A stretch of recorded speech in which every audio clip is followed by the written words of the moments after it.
is a reading from the pamphlet A Believer's Last Day, His Best Day by Thomas Brooks, 1608 to 1680. And I'm reading on page 5, number 3. Compare your mercies and your losses together, and you shall find that your mercies will wonderfully outweigh your losses. You have lost one mercy, yet you still enjoy many mercies. What is the loss of a wife, a child, or any other temporal mercy compared to a soul's enjoyment of the favor of God, pardon of sin, peace of conscience, hopes of heaven, etc.? Besides, you enjoy many temporal mercies that many of the precious sons of Zion lacked. Consider seriously the reasons for God stripping his people of their nearest and dearest mercies. They are these. A.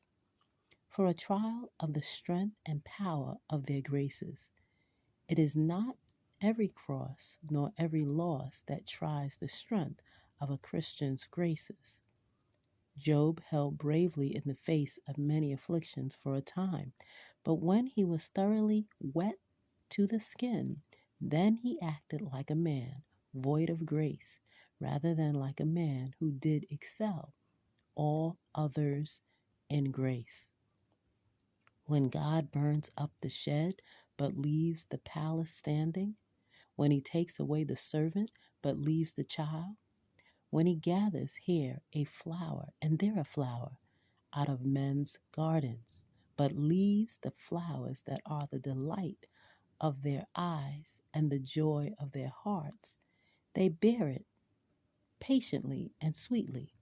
But when he burns up the palace, takes away the child, and gathers the fairest flower in all our garden, then we usually show ourselves to be but men. Yes, to be weak men, passionately crying out, "Oh, my son, Absalom! My son, Absalom! Would God I had died for thee, O Absalom, my son, my son." 2 Samuel 18:33. B.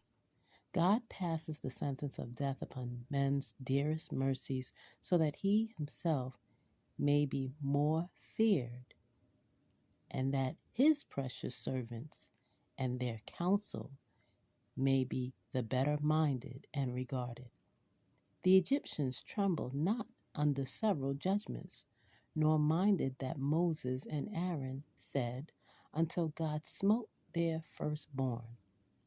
And then they trembled, and then the servants of the Lord and their counsel found better reception with them than formerly.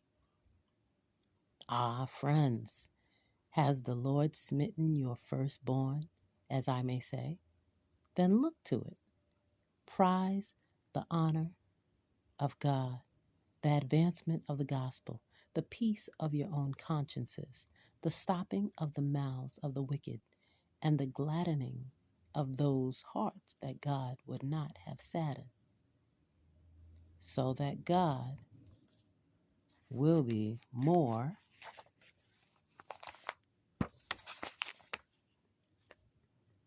feared, and that his servants and his services will be more owned, loved, and regarded. The people of God and his ordinances are to him as his firstborn, and those who make light of God's firstborn, God will make as light of their firstborn. These Egyptians had slain Israel, God's firstborn, and therefore God smites their firstborn. My desire and prayer shall be that God's removing and taking away your firstborn, as I may say, may be the making of more room in your bosoms for God, Christ, saints, and ordinances, so that your great loss may be turned into the greatest gain.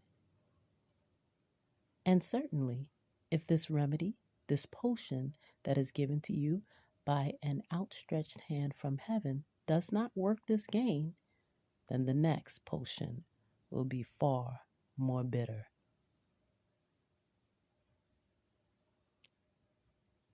John 5:14. C.